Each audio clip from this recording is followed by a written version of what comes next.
আমার বয়স প্রায় মিড 40s হতে চলেছে। কিন্তু এখনো আমি চিকেন বিরিয়ানি বা মাটন বিরিয়ানি বা এনি ফর্ম অফ বিরিয়ানি বানাইনি। অনেকদিন ধরে ইচ্ছা ছিল। কেউ আমাকে ইন্সপায়ারও করেনি এক্সেপ্ট একজন। আমি একটা পেজ দেখি ফেসবুকে, তাকে দেখে তার রান্নাকে দেখে ইন্সপায়ার্ড হয়ে আজকে বানানো চিকেন বিরিয়ানি আমার ফার্স্ট অ্যাটেম্প্ট। প্রথমে স্যাফরান, একটুখানি কেশর ভালো করে আমুলের গোল্ড দুধে দিয়ে দুধটার সাথে ফুটিয়ে নিয়েছি ভালো করে। নেক্সট একটা বিরিয়ানির মশলা তৈরি করছি। এগুলো ফার্স্ট প্রায়ার স্টেপ কাজ। যেমন যেমন করেছি সেভাবে আমি ভিডিওটা শেয়ার করছি। দিয়েছি বলি এলাইচি, গোলাপ পাতা, আরো অনেক কিছু মশলা যেগুলো লিখে দিই। সাজিরা, শামরিচ, দারচিনি, লবঙ্গ, 3টে শুকনো লঙ্কা প্যানের মধ্যে যে পরিমাণে দেখিয়েছি ওই পরিমাণে ভালো করে ব্লেন্ডারে ব্লেন্ড করে 1 কেজি মতো চিকেন নিয়েছি, 2টো এক্সট্রা লেগ পিস নিয়ে। তারপরে সেটাকে 2 চামচ আদা বাটা, 2 চামচ জিরে বাটা, এখানে কোনো পেঁয়াজ বাটা দিইনি, হলুদ, লবণ আর কাশ্মীরি লঙ্কার গুঁড়ো ভালো করে দিয়ে ম্যারিনেট করে রেখেছিলাম। দাওয়াতে বাসমতি রাইসটা নিয়েছি, খুব ভালো কোয়ালিটি, একদম ফাইন বাসমতি রাইস, যেটা 240 করে কেজি নিয়েছে, 4 কাপ মতন। তারপরে একটুখানি থেকে গেছে। আজকে যেভাবে বিরিয়ানিটা রেডি করেছি সেইভাবে স্টেপ ওয়াইজ দেখাচ্ছি যাতে আপনাদের অসুবিধা না হয়। যারা আমার মতন ফার্স্ট স্টেপ বিরিয়ানি রান্না করবে তাদের পক্ষে খুব ইজি হবে। একটা ভালো এই মাসালা পটলির মতন গরম মশলা নিয়ে ভালো করে চালটা এবার সিদ্ধ হতে দেবো। এটা হাফ সিদ্ধ করব। হাফ সিদ্ধ বলতে একদম 50 to 60%, 70%ও না। তারপরে নুন আর ঘি দিয়ে দেব। আমার ওই কেসার মিল্কটা রেডি হয়ে গেছে, ওটা মাসালা মিল্কে ট্রান্সফার করব। তার আগে ভালো করে অন্নপূর্ণার ঘি দিয়ে আজকে আমি বিরিয়ানিটা রান্না করছি।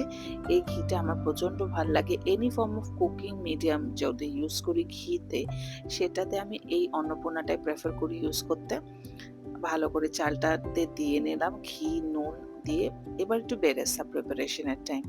বেরেস্তাটা কিছুটা তৈরি করে আমি শুকোতে দেব, মানে ঠান্ডা হলে ক্রিস্পি হয়ে যাবে। এই যে আমাদের বেরেস্তা, আমি 6টা মতন পেঁয়াজ ইউজ করেছি। একটু এক্সট্রা থাকলে অসুবিধা নেই, কারণ মাংসটা কষতে লাগবে। এই যে আমার বেরেস্তা রেডি। তারপরে ওই তেলে হালকা করে আলুগুলো সাঁতলে নিয়েছি, একদম সিদ্ধও করবো না, ভাজবোও না। 4টে মতন বড় বড় পেঁয়াজ নিয়ে যে মাংসটা ম্যারিনেট করেছিলাম ওটা কষিয়ে নেবো। কষানোর সময় ঘরে বানানো যে বিরিয়ানি মশলা, ওটা 2 চামচ দিয়ে নিয়েছি। এবার ওই অ্যারোমেটিক ওই স্যাফরন মিল্কটা তৈরি করব। ওতে গণেশের রোজ ওয়াটার 2 চামচ আর মিঠা অতটা ব্লিঙ্কিট থেকে কিনেছি, আউটস্ট্যান্ডিং, মানে আমার এত ভালো লেগেছে, আমার 10টা আরো স্টক করে রাখবো ইচ্ছা। মাইল্ড ফ্লেভার, সেটা দিয়ে ভালো করে স্যাফরন মিল্কটা বানিয়ে নিলাম। এবার রোগানটা বানাবো। চিকেনটা কষানোর পর চিকেনটা তুলে নিয়ে ওই রোগানের মধ্যে আলুগুলো একটু সিদ্ধ হতে দিয়েছি। এটাও একদম আলদান্তে সিদ্ধ যেটাকে বলবো, একদম অল্প অল্প। তারপর দমে তো বাকিটা সিদ্ধ হবে। আলুগুলো নাড়াচাড়া করে তুলে নিয়েছি। রোগানটাও ফ্লেভারফুল হয়ে গেছে। যে স্টিলের প্যানে লেয়ারিং করব সেটায় ঘি মাখিয়ে নিয়েছি আর রোগানটাকে এবার স্টেন করে নেব। এটাই আসল পার্ট। রোগানটা স্টেন করে নিলে এটাই দেখবেন বিরিয়ানির দোকানে ছিটিয়ে ছিটিয়ে দেয়, খুব সুন্দর লাগে। এটা খুব ফ্লেভারফুলও। এটার মধ্যে সব ধরনের আতর আর এমনি গন্ধ ছড়িয়ে গেছে বিরিয়ানি মশলার। আলাদা করে যারা কম মশলা বা কম আতর খায়, এই বিরিয়ানিটা আমার মনে হয় আইডিয়াল। এটা চিকেন বিরিয়ানি বলে প্রথমে আলু আর রোগান দিয়ে লেয়ারিং করলাম। মাটন হলে প্রথমে নিচে মাটন আর আলুটা দিতাম, তারপরে ভাত দিয়ে কেসার মিল্কটা দিয়ে নিলাম। ওটার মধ্যে অলরেডি আতর গোলাপ জল দেওয়াই আছে, সেটাই সুবিধা। তারপরে চিকেনের পিসগুলো দেখুন তো পারফেক্ট হয়েছে কিনা, ভালো করে দিয়ে এবার রোগান আর বেরেস্তা 1 বাই 1 লেয়ারিং করে নিতে হবে। বেরেস্তা না দিলেও চলে। আরসালানের বিরিয়ানি কোনো বেরেস্তা ইউজ করে না, কিন্তু কিন্তু এটা হোমমেড বিরিয়ানি তো।